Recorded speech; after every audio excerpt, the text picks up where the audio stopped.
Hello students, today we are going to start chapter number 10 of the human health and disease. So starting with the human health, हम सबसे पहले health को define करेंगे. What is health? Health is actually the state in which our body is in balanced form of mental, emotional, physical condition. अपनी body जो है एकदम balanced form में है, इसमें कोई भी डाइवर्जन नहीं है, नॉर्मल प्रोसेस फंक्शनिंग चल रही है जैसे हमेशा से चलती है.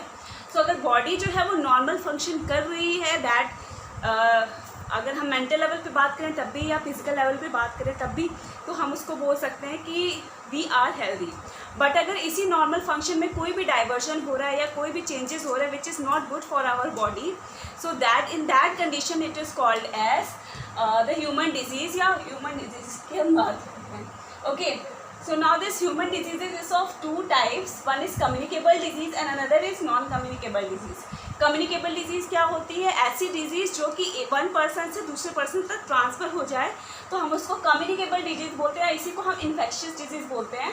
And if this disease is non communicable, यानी एक जगह से दूसरी जगह यानी एक पर्सन से दूसरे पर्सन तक नहीं ट्रांसपोर्ट हो रहा है या ट्रांसफ़र नहीं हो सकता, so that disease is called as non communicable disease या नॉन इन्फेक्शियस डिजीज़. तो कम्युनिकेबल डिजीज़ की हम सबसे पहले बात करने वाले हैं कि किस तरीके से ट्रांसफ़र होता है. तो उससे पहले हम देख लेते हैं इंक्यूबेशन पीरियड क्या होता है.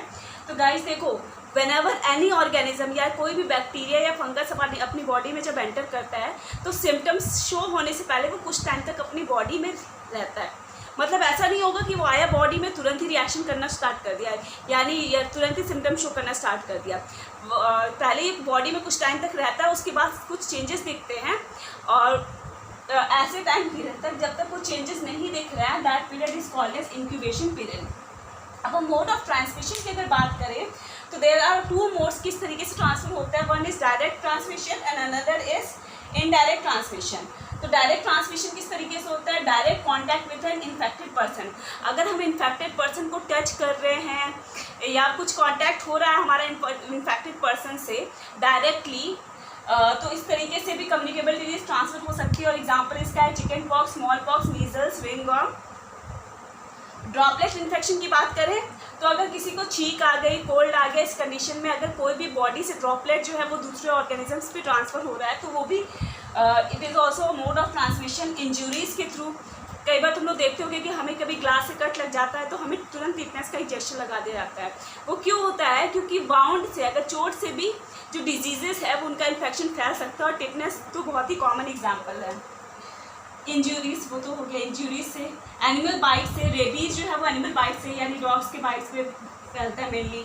थ्रू ब्लड या ब्लड प्रोडक्ट्स, ब्लड से या ब्लड के प्रोडक्ट से जो डिजीज़ पास होती है तो उसके थ्रू भी डायरेक्ट ट्रांसमिशन होता है. प्लेसेंटा के थ्रू यानी मॉम के जो बच्चे से अटैच्ड है उसके थ्रू जो प्लेसेंटा है उसके थ्रू भी ट्रांसफ़र होता है.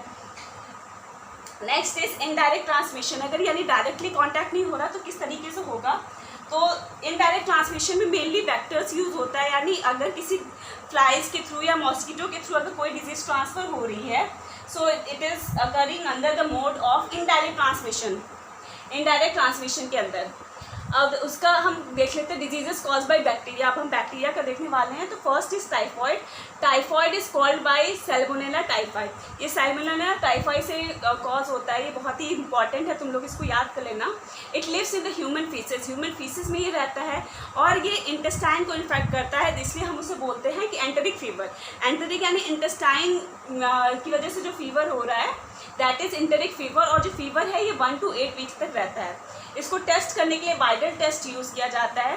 अब हम इसका सिम्टम्स देख लेते हैं क्या क्या सिम्टम्स है. High fever around 39 to 40 degree Celsius, headache, mental confusion, abdominal pain यानी पेट में दर्द होना, rashes of spots, red colour के स्पॉट्स बॉडी में अपीयर होते हैं, कॉन्स्टिपेशन, वीकनेस, भूख ना लगना, इंटेस्टाइनल परफोरेशन यानी इंटेस्टाइन की वॉल में छेद हो जाए, दैट इज़ ऑल्सो कॉज. और बहुत सीवियर केसेस में डेथ भी हो जाती है. और हम बात करें इसकी स्प्रेड की किस तरीके से ये फैलता है तो इट स्प्रेड थ्रू फूड और वाटर कंटामिनेटेड विथ फ्लाइज. अगर फूड या वाटर कुछ हम ऐसा ले रहे हैं जिसमें फ्लाइज आई है और that flies is carrying that particular disease तो उससे भी हो जाता है. इसलिए हमें क्लिनलीनेस की तरफ बहुत ज़्यादा फोकस करना चाहिए. कमिंग ऑन टू ट्रीटमेंट, किस तरीके से ट्रीटमेंट या इसका इसका प्रिवेंशन किया जा सकता है। सबसे पहले वाइटल टेस्ट को हम यूज़ करते हैं टेस्ट करने के लिए कि whether the patient is typhoid positive और नेगेटिव, तो उसके लिए हम वाइटल टेस्ट यूज़ करते हैं। एंटीबायोटिक्स दी जाती है उसको क्योर करने के लिए, या तो पेशेंट को आइसोलेट कर दिया जाता है ताकि उसकी वजह से किसी दूसरों को ना हो। टीएबी वैक्सीन्स भी कॉज करती है, और फ्रीक्वेंटली हमें वाटर लेते रहना चाहिए, बिकॉज ये जो कॉन्स्टिपेशन है, कॉन्स्टिपेशन के बाद डायरिया की कंडीशंस भी शो होने लगती है। तो अगर बॉडी से वाटर लॉस हो जाएगा तो उसको कंपनसेट करने के लिए हमें बहुत सारा ड्रिंक्स लेना चाहिए। Okay, so this is all about diseases caused by bacteria and that too typhoid. अगर हम आगे नेक्स्ट वीडियो में और भी सारे डिजीजेस देखने वाले हैं, तो तुम लोग गाइस एक काम करना, एक टाइप का चार्ट बना लेना, डिजीजेस का नाम, कॉज्ड बाय, सिम्टम्स, स्प्रेड और ट्रीटमेंट।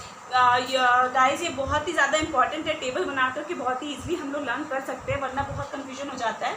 तो टेबल तुम लोग बनाना स्टार्ट कर देना। And those who are making table, जो बना ले रहा है टेबल, प्लीज़ मुझे पिक भेजना, क्योंकि इसका तो मैं रिकॉर्ड बनाने वाली हूँ कि कितने लोगों ने मुझे रिस्पॉन्स किया, because principal sir was also asking. So please तुम लोग ये टेबल ज़रूर बना लेना। Okay, till then thank you.